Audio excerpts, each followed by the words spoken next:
Hello friends, welcome to my YouTube channel. आज का हमारा टॉपिक है बेसिक कंसेप्ट ऑफ ज्योमेट्री।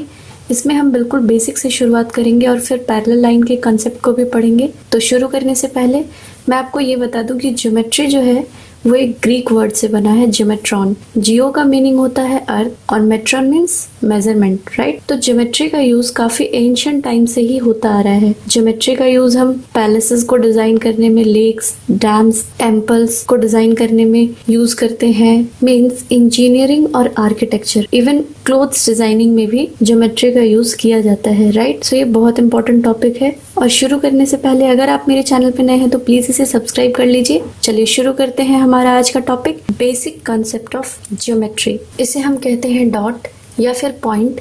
ये एक लोकेशन बताता है और इसके अराउंड 360 डिग्री एंगल का फॉर्मेशन होता है। और किसी भी पॉइंट को हमेशा हम कैपिटल लेटर से ही डिनोट करते हैं। जैसे मान लो ये 3 पॉइंट्स हैं, इन्हें हम ABC नाम दे देते हैं, राइट। तो इस तरह से हम किसी का भी लोकेशन बताने के लिए हम पॉइंट का यूज करते हैं। और आपको ये याद रखना है कि पॉइंट के अराउंड 360 डिग्री एंगल का फॉर्मेशन होता है। इसके बाद है लाइन।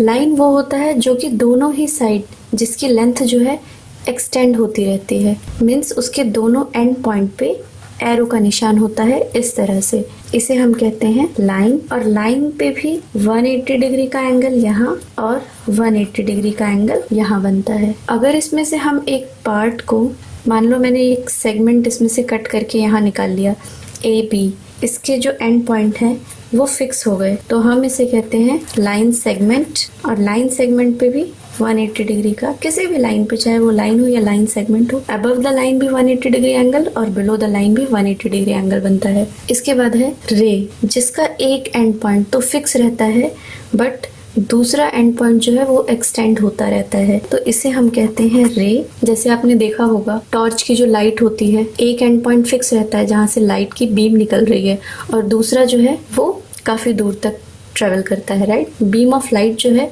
वो रे है। जब हम दो रे को मिलाते हैं तो एक एंगल बनता है और इन दोनों रे का ये जो कॉमन पॉइंट है, इनिशियल कॉमन पॉइंट जो है, इसे हम वर्टेक्स कहते हैं। एंगल भी फिर 3 टाइप के होते हैं, acute angle, obtuse angle, right angle और एक और होता है रिफ्लेक्स एंगल। ठीक है, तो उसको हम देख लेते हैं।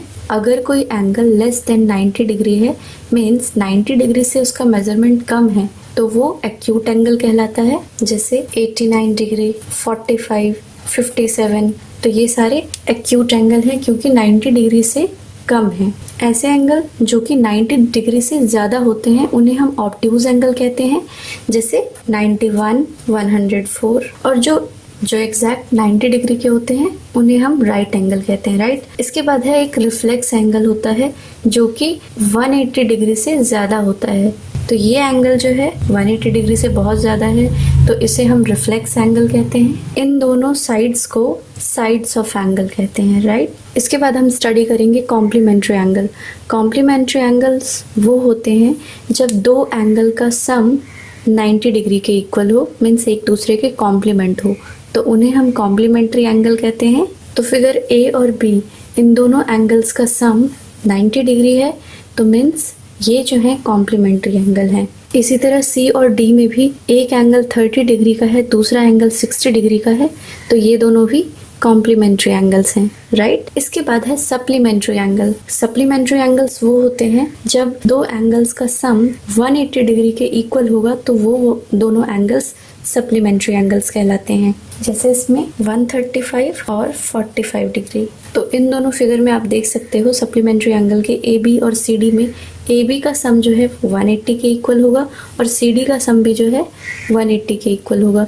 तो ये दोनों एंगल्स जो हैं एक दूसरे के सप्लीमेंट्री एंगल्स हैं, राइट। इसके बाद आता है एडजेसेंट एंगल। कोई भी एंगल एडजेसेंट एंगल तब होता है जब उन दोनों एंगल्स का इनिशियल पॉइंट सेम हो, मीन्स वर्टेक्स सेम हो और एक कॉमन साइड हो। जैसे इस फिगर में एक एंगल है 1 और 2, 1 एंगल 2, ये दोनों ही एडजेसेंट एंगल है, इसलिए क्योंकि इसका जो इनिशियल पॉइंट है वो सेम है दोनों के लिए ही और एक दोनों की कॉमन साइड है और जो नॉन कॉमन साइड है इस कॉमन साइड के डिफरेंट डायरेक्शन में है। एंगल को हम लिखते कैसे हैं?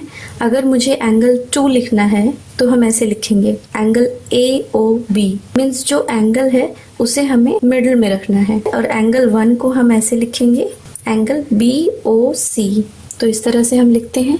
एंगल 1 और 2 एडजेसेंट एंगल है। इसी तरह यहाँ भी एक एंगल बन रहा है। तो क्या इसमें 1 और 2 एडजेसेंट एंगल है? मान लो इसे हमने नाम दे दिया ABCDE। इनका एक कॉमन साइड तो है, बट दोनों का जो इनिशियल पॉइंट है मीन्स जो वर्टेक्स है वो सेम नहीं है। तो एंगल 1 और 2 एडजेसेंट एंगल नहीं है। वर्टेक्स भी सेम होना चाहिए और कॉमन साइड तो होनी ही चाहिए। इसके बाद है लीनियर पेयर। लीनियर पेयर वो एडजेसेंट एंगल्स होते हैं जो कि एक लाइन पे बनते हैं, जिनका वर्टेक्स सेम होता है, कॉमन साइड भी होती है, और जो नॉन कॉमन साइड है मीन्स ये साइड, वो एक दूसरे के अपोजिट रहती है। अब इसमें देखो, ये लीनियर पेयर नहीं है क्योंकि जो नॉन कॉमन साइड है मीन्स ये साइड, इसको बिल्कुल एक दूसरे के अपोजिट रहना चाहिए। तो इस वजह से ये लीनियर पेयर नहीं है। तो लीनियर पेयर हमें समझ में आ गया। मान लो कोई एक लाइन है जिसपे कि एंगल 1 2 3 4 इतने सारे एंगल्स बन रहे हैं। इन एंगल्स के बीच में रिलेशन क्या होता है वो देखते हैं हम। जैसा कि मैंने आपको शुरुआत में ही बताया था कि लाइंस पे बनने वाले एंगल्स का सम 180 डिग्री होता है। तो वो चाहे कितने भी एडजेसेंट एंगल फॉर्म हो, उन सभी एंगल्स का सम 180 डिग्री ही होता है। तो इसे हम कहते हैं लीनियर पेयर। इसके बाद है वर्टिकली अपोजिट एंगल। तो वर्टिकली अपोजिट एंगल तब होते हैं जब दो लाइंस एक दूसरे को इंटरसेक्ट करती है इस तरह से। तो अब यहाँ पे एंगल बन रहे हैं 1 2 3 और 4। तो इनके बीच में क्या रिलेशन होता है? तो लाइन जब एक दूसरे को इंटरसेक्ट करती है तो आमने सामने के जो एंगल्स होते हैं वो हमेशा इक्वल रहते हैं। मीन्स तो एंगल 1 3 के इक्वल होगा और 2 4 के इक्वल होगा। इसे हम वर्टिकली अपोजिट एंगल कहते हैं। तो अभी तक हमने जो भी कंसेप्ट पढ़ा लीनियर पेयर और वर्टिकली अपोजिट एंगल का, उस पे बेस्ड हमें ये क्वेश्चन करना है। इसमें हमें XYZ इसकी वैल्यू फाइंड आउट करनी है। तो हम वो कैसे करेंगे? हम देख सकते हैं ये जो लाइन है AB, इस पे 3 एंगल्स बन रहे हैं 40X और 25, और नीचे की तरफ 2 एंगल बन रहे हैं Y और Z।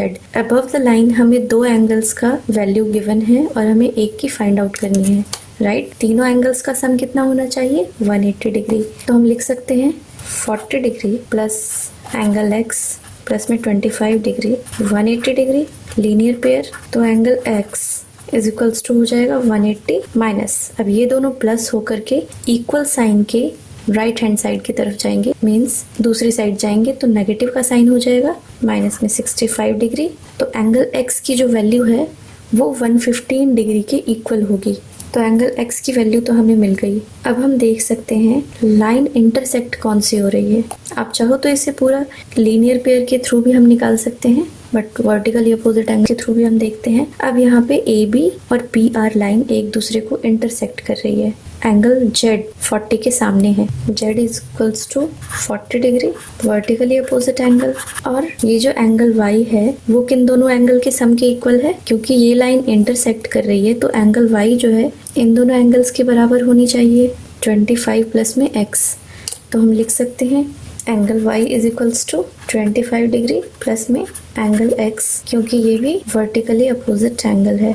तो X की वैल्यू हमें पता है 115 डिग्री, तो 25 प्लस में 115 डिग्री। तो एंगल Y की भी वैल्यू आ गई 140 डिग्री। मान लो इसे हम लीनियर पेयर के थ्रू ही करना चाहते हैं। मान लो हम इसमें सिर्फ लीनियर पेयर का ही यूज़ करना चाहते हैं। A और B, इस पे इन तीनों एंगल्स का सम 180 डिग्री होना चाहिए। तो इस तरह से हमें X की वैल्यू तो हमें यहाँ मिल जाती है, X की वैल्यू तो हमें इस तरह से मिल गई 115 डिग्री, राइट। अब इसके बाद PR भी तो लाइन है, angle X plus 25 plus angle Z, तीनों का सम 180 डिग्री होना चाहिए। आपको साइड में रीजन लिखना है, PR इज अ लाइन, या फिर आप लीनियर पेयर लिख सकते हो। तो देख सकते हो आप, मैंने इसको सॉल्व कर लिया। सिर्फ मैंने लीनियर पेयर का ही यूज़ किया है इस कंसेप्ट में। PR एक लाइन है तो angle X plus 25 plus Z, तीनों का ही एंगल 180 डिग्री होना चाहिए। आप यहाँ पे रीजन जरूर लिखना लीनियर पेयर। तो एंगल Z की वैल्यू आ गई 40 डिग्री, और इसी तरह बिलो द लाइन भी 180 डिग्री का एंगल बनता है, तो Y प्लस Z भी 180 डिग्री होना चाहिए लीनियर पेयर। z की वैल्यू हमने यहाँ निकाली थी 40 डिग्री और y की वैल्यू यहाँ से हमने निकाल ली 140 डिग्री। तो आप किसी भी मेथड का यूज करो, वैल्यू हमेशा सेम ही आएगी। वर्टिकली अपोजिट एंगल का आप यूज जरूर करना। इसके बाद है पैरेलल लाइन। तो कोई भी लाइन पैरेलल कब होती है? जब इनके बीच का डिस्टेंस हर एक पॉइंट पे सेम रहता है तो वो लाइंस पैरेलल होती हैं। जैसे आपने रेलवे ट्रैक देखा होगा, पैरेलल लाइन है। या फिर जो हमारे स्केल होते हैं उनके जो दोनों एजेस होते हैं वो कभी मीट नहीं कर सकते, means that is also parallel line.